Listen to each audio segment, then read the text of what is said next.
Hi, we're here today up on Dartmoor. We're looking for some snow.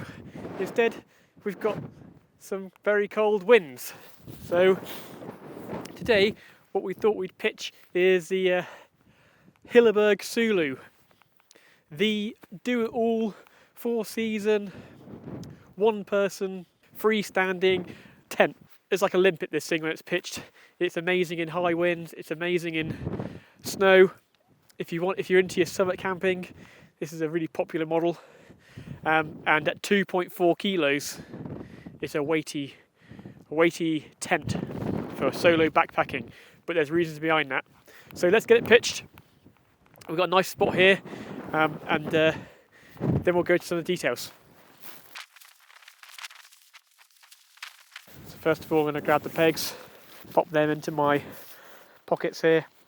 I really rate these style of trousers which have got large front pockets on the front of the thighs, not on the side. It means when you're kneeling down, you can still access what's in them, and they're quick to get in and out of. They're just popping on the top, so you can easily get your bits and pieces. Next up is the poles.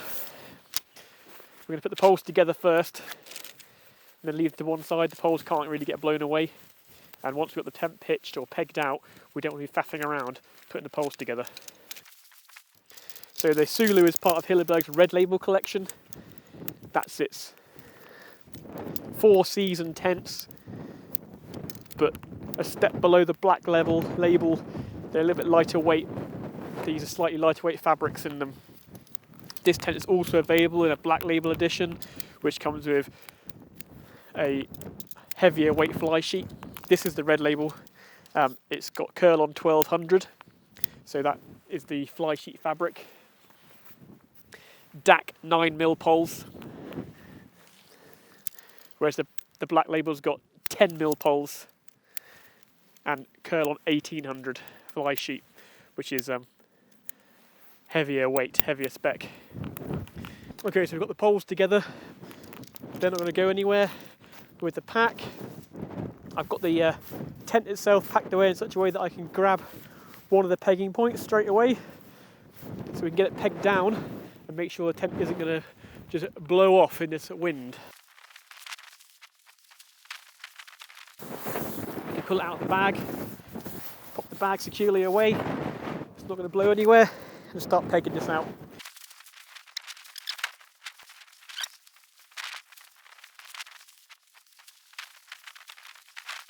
So now we've got it all pegged down in place, we can start putting the poles in. This is a self-supporting dome tent. Normally, or most often, these tents pitch inner first and you chuck the fly over. Hilleberg has designed a system that allows you to pitch it as one. So this tent, the inner's already attached. We're going to just pop some poles into some pole sleeves and then clip the fly sheet to it, which is going to make it excellent for pitching in rough conditions. So you're not having to worry about the inner getting soaking wet. So there's 3 pole lengths. One's got a red tab on the end of it. So this one's got a little bit of red tape on it. That's the shorter pole, which we're going to just leave to the end. We'll take the other 2 first. And the pole's sleeves are colour coded: white, blue and red. So white goes to white, blue goes to blue, the red one is the shorter pole to red. Then we're going to start clipping this on. These sleeves are big enough to put 2 sets of poles in it, so you can double pole it if you want to.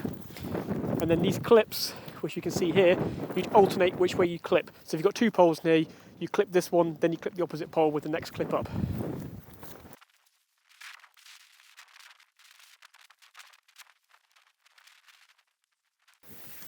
So now we've got this main structure in place. You can see how now all the poles are up, how solid this thing is already. It's pretty windy up here, but it's not moving. We haven't even got it guyed out yet. You've got your cowl here, so this goes over to protect this area from any rain. Hooks into place. now we can guy it out. You get on each pole 2 guy lines, a high one and a low one. This one up here comes with this long piece of nylon. So you wrap this around the pole and pass the guy line through it. And now the strength of this guy line is going through the pole system and not directly onto the stitching point, so it gives it a lot more strength. So these are 3mm guy lines on here with line lock sliders.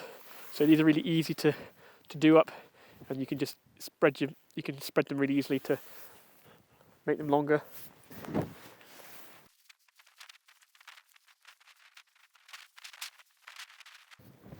When you're guying out a tent, you want to try and make sure the guy lines are very long. The longer they are, the more effective they'll be. If they're too short, the angle it creates is not the optimum angle for its strength. So try and have them at their longest setting if you can.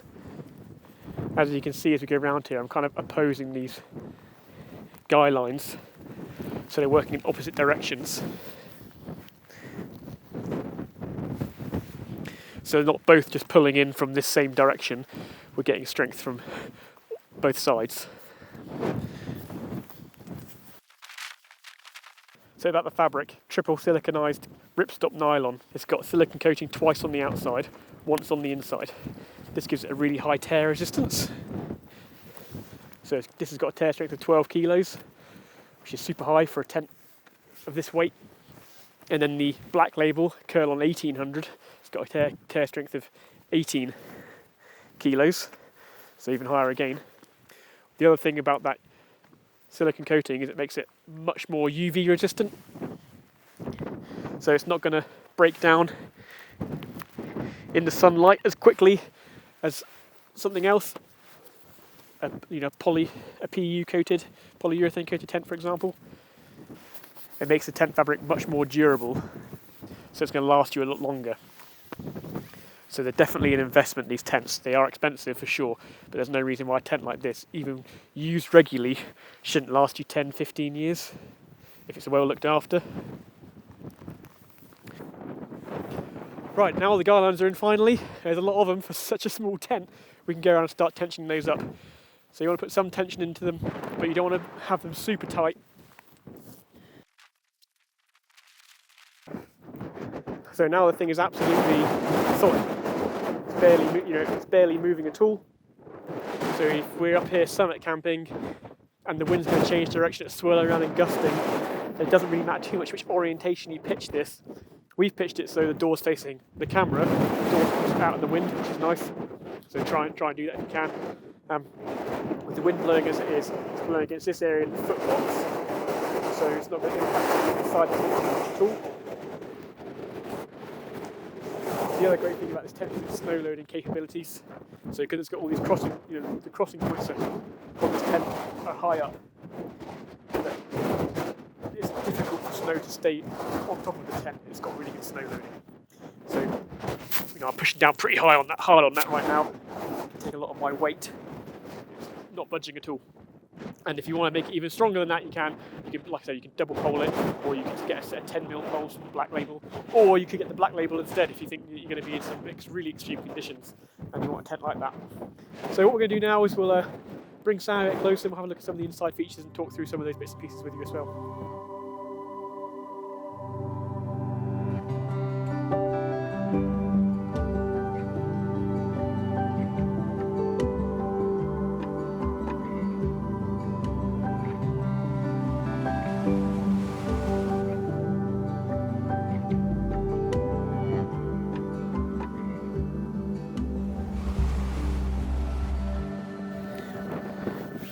So it's single entry on this tent.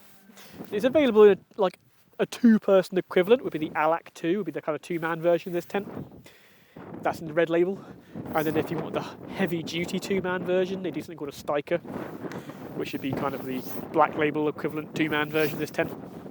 So this cowl Has a nice feature. This is a rain gutter that runs across the top here, so if it's raining, the rain's not going to come down into the door as you're trying to get in and out. It runs along this gutter and off the side of the tent. You get a really heavy duty reinforced nylon zip cover to protect the zipper from, again, anything getting blown into it.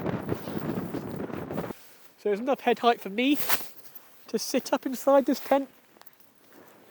If I was on a thick winter mat, there'd probably still be just about enough room for me to be in here. If you're tall, it's going to be a bit more of a squeeze. We'll roll this door out of the way. You can squeeze a pack. This is like a 50-litre pack, 56-litre pack. You can squeeze a pack down the side of there pretty easily and have room in the porch area still. You could cook in here. The door's got a two-way zipper on it. So if the wind was blowing into the door area or whipping around, we can undo this from the top. And that's going to be great for ventilation. This top part of the door here, this black part, is not silicone treated. It's a lightweight mesh, so that's going to increase ventilation when the door's done up completely.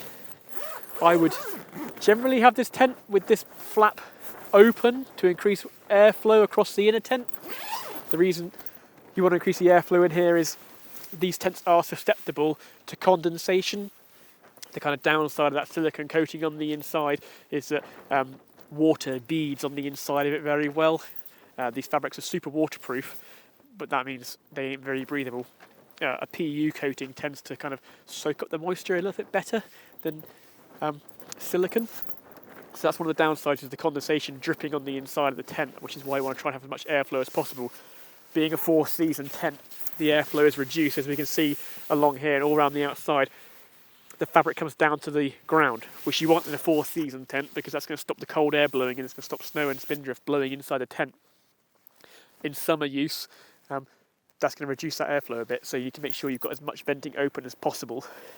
So in the UK, most of the time you want that door, the kind of top part open.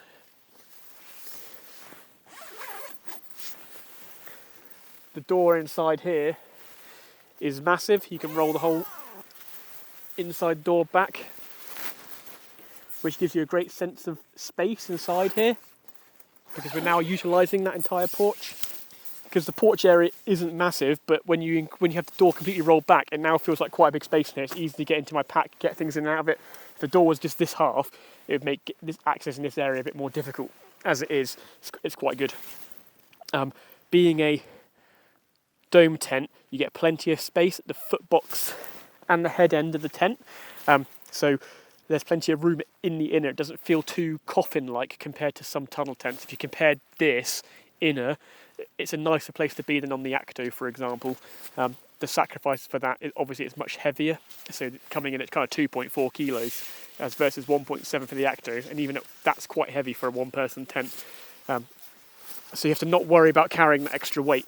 Inside, you get a few pockets for belongings, things you might want to access at night. There's a couple of pockets at the head end,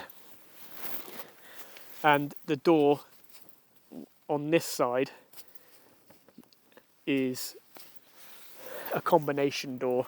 So you've got the yellow mesh, or the yellow nylon, ripstop nylon, backs a no-seam mosquito netting.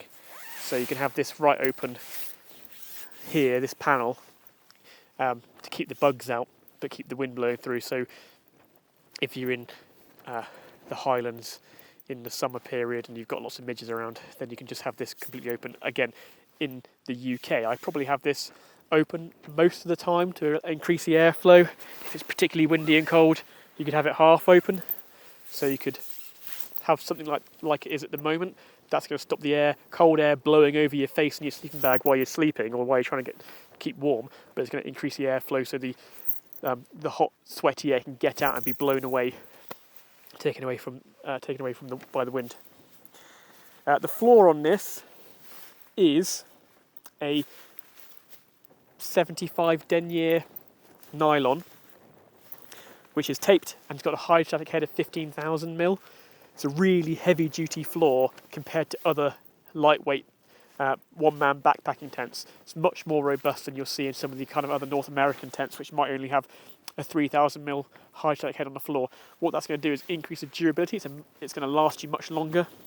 You can also back that up with a footprint if you want to. The footprint covers the porch area as well, so it protects this floor if you're camping regularly on kind of rocky ground, and it also helps protect your belongings from getting damp and wet, and it also helps to reduce condensation because the kind of wet ground isn't going to evaporate into your tent inner. It's going to stay on the bottom of the floor. The other great thing about Hilleberg tents is the zippers. You always get heavy duty YKK zips with these tents. They're far more reliable than some of the narrow gauge tents, narrow gauge zips even. Now, what that means is that it increases the weight, but it's got to increase the durability and the reliability. The last thing you want is a zip to fail. We've had something happen to us recently in the field filming a tent, and the zip broke. Which is fine for us because we just came home. But if you're out there relying on your tent in bad conditions and the zip to your main door breaks, you could be in some serious trouble. So there you have it. That is the Hilleberg Soulo Red Label tent. It's available from us in red, sand and green, and we also do the black label version in those colours too. So thanks very much for watching. If you've got any comments, write them below. Thanks very much.